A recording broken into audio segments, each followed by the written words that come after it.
Hello students, welcome to week 5. So first I apologize for messing up my week 4 video because I talked all about the quiz last week and it wasn't last week, it's this week. So the very first quiz is open. It covers everything from week 1 to week 4. You can listen to last week's video again. I think I've really covered everything to expect on that. Again, you'll have the entire week to take it. You have 2 chances. I would take one, just try it right away and see how you do. And you'll know what to study if you don't like your scores. So there we go. So what are we getting into? We're getting into resumes, cover letters. We're doing this from 2 lenses. So as a HR person, you will read a lot of resumes in your career, just endless amounts of resumes.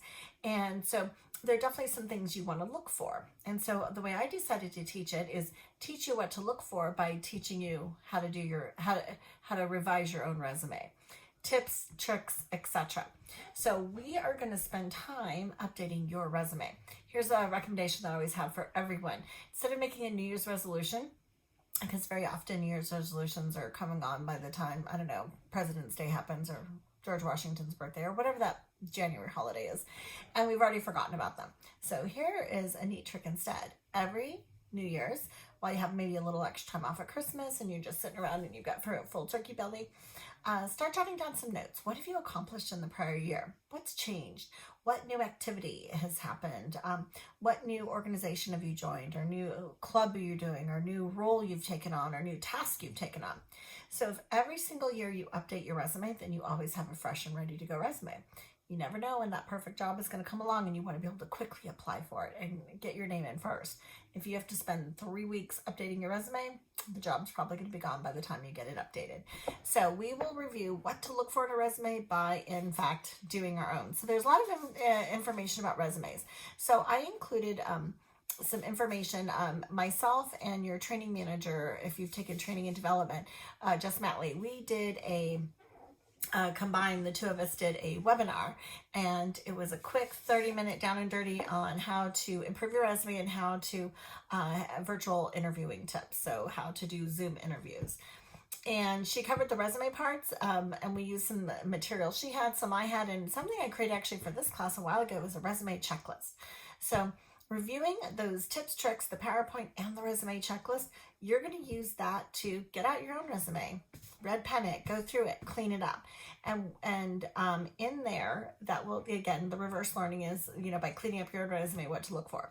So a couple things, you're going to start reading lots of resume stuff, but you're actually going to upload your own resume. We want you to upload your before. So right now, whatever it is, even if it's ugly, upload it. Let's see that before resume.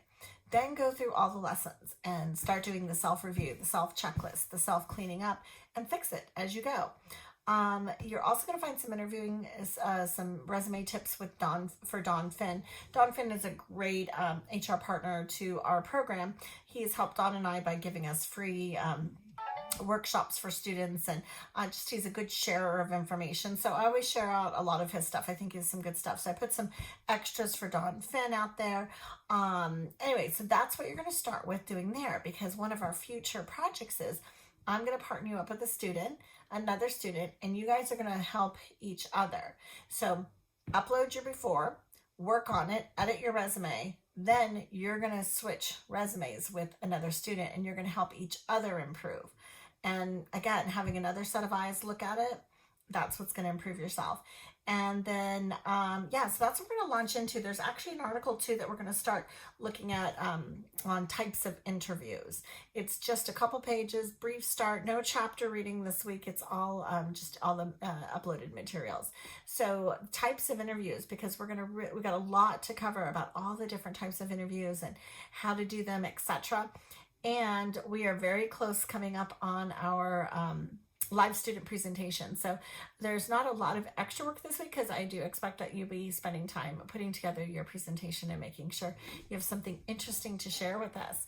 Now, for that presentation, again, if you are referencing an article that's a link, you want to put that in the chat. Once we're live Zoom, you want to put that in the chat so we can see that.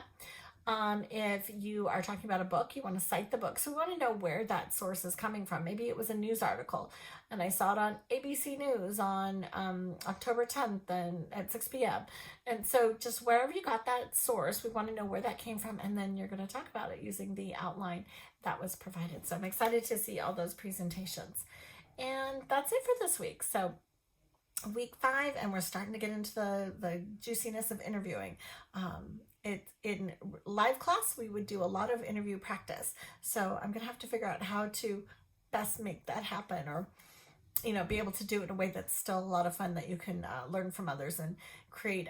Always create a question bank for students, so you can put together your own interview process and have some really good questions. You're like, oh, that's a good question, and I can share Dawn Finn's favorite question, which has become my favorite question. Here's my favorite interview question. In your last job or in your current job, what do you find unfair? What's unfair? What is it, and what do you do? What did you do about it? That's a great question, and it makes people think. They're like, oh, I've never been asked that question before. I love that question. So I stole that from Dawn Finn. I did not make that up myself. So, but that's my favorite interview question. So I will probably, if you ever interview with me, I will always ask that question. So anyway, I hope you have a good week, and I'm excited to see everyone on Saturday the 6th. I'm actually going to be in New York City.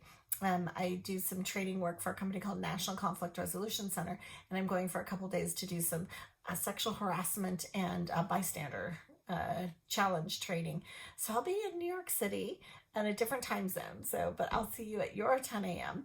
On Saturday the 6th. So I'm excited to see everyone. All right, students, thank you. And as always, give me a shout out or a question or an email if you have any questions about the materials.